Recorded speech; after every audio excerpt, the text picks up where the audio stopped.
Hello everyone, Pokenixie here and welcome back to my channel. If you're new here, make yourself at home and hop it on the ride to create a Poland-based Lecha region.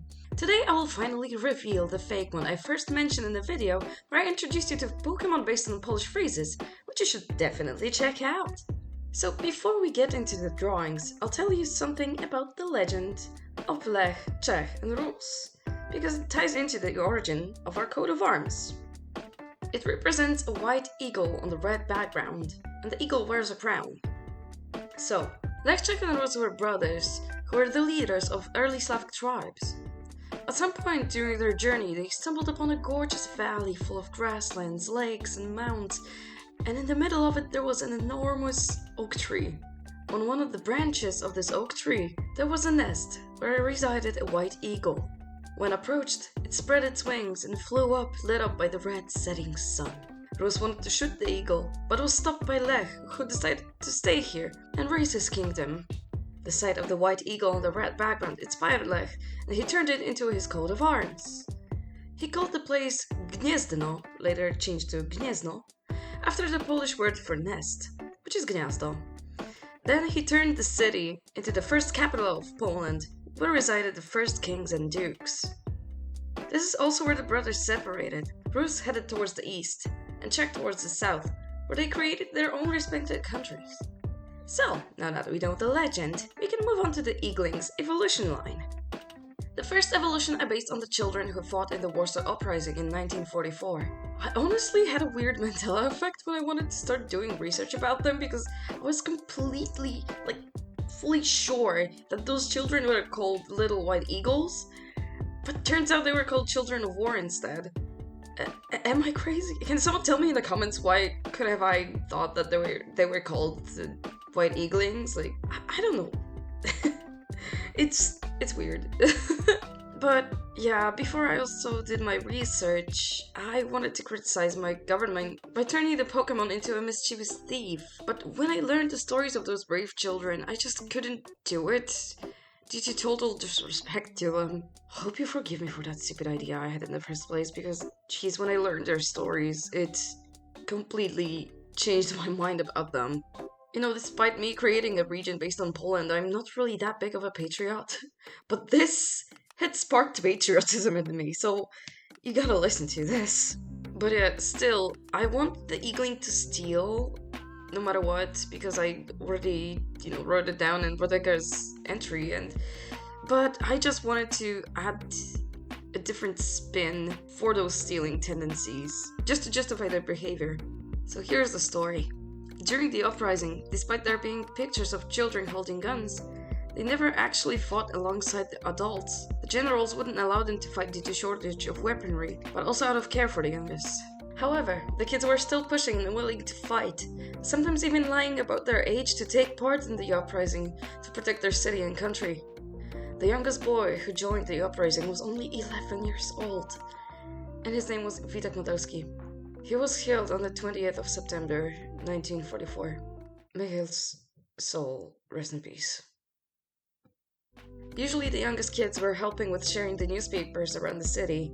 They would deliver medical supplies and help prepare food and drinks for the insurgents. Some kids who took part in the uprising even received military titles of shooters, caporals, and even platoons. Some of them even received the Order of Virtuti Militari. The youngest soldier to receive such a title was Jerzy Bartnik, at 14 years old, and it was given to him by the General Tadeusz Komorowski. Jerzy lost his eye during the uprising, and after the fall of it, he was imprisoned by Germans and later released by the British Army. He came back to Poland in 1992. He was only one of over 1,000 kids who were imprisoned by Germans between the ages of 11 and 18. Can you see now why I decided not to disrespect those little warriors? When I first read up on it, I literally turned up. It's insane. It's insane how brave those kids were. To commemorate those kids, there's a statue in Warsaw of a kid in an oversized helmet and a gun in his hand. It's called the Statue of a Little Insurgent. You will see in the design of the Igling that I modeled the eggshell on his head after a military helmet. And I also positioned one of the wings to make it look like it's making a finger gun. As a reference to children not actually shooting guns, but having guns in the pictures. The helmet aspect is way more apparent in the shiny of this Pokemon. So now, let me introduce you to Igling, Pokemon provider. Brave little bird who knows no fear. Known for stealing fruit from Rodeggers, although it always has a good reason to do it. They steal to assist their friends in need of healing their wounds from recent battles. Igling isn't a great flyer, so it's unable to reach healing fruits from tree branches. That's why it resorts to theft from other Pokemon. Its loyal and charitable nature is truly what draws passionate trainers to have it on their team. I think it's quite adorable. It's just this little fella. I absolutely love his design, and it's just, I wanted to make him cute. And I imagine it being, a Route 1 bird Pokemon that you help raise, like a Pidgey or something. Now, let's move on to its first evolution. This evolution I wanted to dedicate to the Solidarity movement that led to the fall of communism in Poland. Because of the severe inflation in Poland and food prices skyrocketing, people went on strikes to protest against their government. They would often be beaten up by the police or milice during those times, sometimes even very severely. My teacher actually told me a story when he was incapacitated by a policeman. Jeez, can you imagine living in those times? Hell, my mother told me she was even protesting at one of the harbors. It's such recent history, it's crazy. There's one popular instance of when police brutality went too far, and they actually killed a young harbor worker who was only heading to work. The fallen boy, who was only 18 when that happened, was named Janek Wiśniewski, although his actual name was Zbigniew Godlewski. People who witnessed his death had put him on a door and carried his body through the city. They brought him to a local hospital, where the doctors confirmed his passing. Currently, there are streets named after the boy, and he is considered to be one of the victims of the December 1970. The December of 1970 refers to a time where there were some of the biggest protests, strikes and demonstrations, all of which were brutally stifled by the police. All of them mainly happened in Gdańsk, Gdynia, Szczecin and Elbląg. The cause of all the turmoil was caused by an extreme raise of prices of food by around 15 to almost 40% on some of the products on the 12th of December 1970. All of the people refused to work and went on strikes that went on for more than a full week. Don't you ever piss off a Pole like that, After learning about the strikes in Gdańsk, the government allowed the police to use guns against the protesters. They were instructed to first shoot a salve into the air, and if people persisted, they were advised to shoot their legs. During those times, 41 people died, 1,164 were wounded, and around 3,000 people were caught and imprisoned. 17 buildings and dozens of cars were set on fire, and a dozen of military vehicles, including tanks, were destroyed. Over 200 stores were broken into as well. Due to the amount of damage, the current First Secretary Gomułka was taken down from his position and replaced by Edward Gierek. None of the governors took any responsibility for the victims, but hey, they stood trial in 1995, so at least there's that. Jeez, I hate corrupt people. But yeah, let's talk about the design now. In this design of my Fakemon, I had put a rock in its claw, because the protesters would often throw rocks at the police forces. I also gave it a pattern under its eye to make it look like a black eye, which is more clear in the shiny. I gave it a red stripe to represent the sash of the Solidarity movement. Didn't want to make it white and red because I felt this would be overly complicate the design and be too much on the nose, there's already a Pokemon with the Polish flag, so why make more? During the communism, the eagle in our coat of arms had no crown on its head, and so that's why in this evolution there is none. And now, let me introduce you to Sallybird, a striking Pokemon. Feisty and rebellious Pokemon who always fights for its own rights and the rights of others. Very sensitive to injustice, never lets anyone treat anybody unfairly. Difficult to tame due to its stubbornness. Although once deeply attached to their trainer, it will fight tooth and nail to protect them, sometimes even using stones to throw them at its opponent. It never backs down in battle, and will drive itself to exhaustion to win and prove its worth. This is actually my favorite evolution of this whole line. Not gonna lie, it looks exactly how I wanted it to look like. The face, that he made it, everything about it, it's perfect. I hope you like him too. In the last evolution, you'll see our eagle finally receive a crown as its sign of independence after the fall of communism.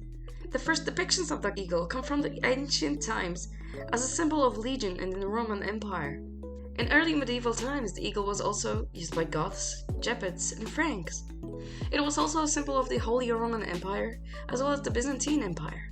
The earliest preserved crowned eagle appeared on the Princess Poloni dinar in about 1005, used under the rule of our king Bolesław I Chrobre, who ruled between years 992 and 1025. The current version of our coat of arms is based on an eagle from the 16th century, created under the rule of Stefan Batory, another king of Poland. The eagle is presented accordingly to a heraldic tradition, in a pose steady for battle. From the start, the crown on its head was a symbol of sovereignty. The white color represents silver, and the red in the coat of arms symbolizes fire, courage, and prowess. Something I didn't know about and probably should know before doing something stupid. Especially drunk, don't mind me. Disrespecting the coat of arms in Poland by either destroying, taking it down, or altering it can lead to a fine at best, but they can even jail you for up to a year. Isn't that crazy? I wonder if that ever happened, by the way. Or are we too much of patriots? Still, it would be crazy if someone actually did that and went to jail for a year. Anyways, historians are also trying to identify the species of the original eagle, but they figured that it doesn't represent any existing animal. The closest they got was the white-tailed eagle, but they also considered the golden eagle, eastern imperial eagle, steppe eagle, lesser and graded spotted eagle, Pallas's fish eagle, short-toed snake eagle, and an osprey. That's a lot. Nevertheless, let's talk about the design of my Fakemon. On its chest, I placed a big shield resembling the shape of our coat of arms. I've also added steel wings to represent the silver, which is canonic to the heraldic tradition. Of course, I added the crown and drew the Pokemon in a pose we all know and love. So say hi to Bertrude, the independent Pokemon. Proud and mighty bird that's widely respected by everyone inhabiting the Lecha region. It became a symbol of prowess and bravery after one of them defended the region from invaders in the past. Anyone who owns Bertrude is considered to be a great trainer because it's not easy to tame. It's stubborn, carries a lot of dignity, and will defend itself relentlessly if approached against its will. Their steel wings can cut like razors. So that's it. That's the end of the video. I really hope you like what I did, but if you have any criticism towards those mons, feel free to share. Personally, I'm iffy about the shield on Bertrude's chest, but I guess it works as a concept. Well, at least.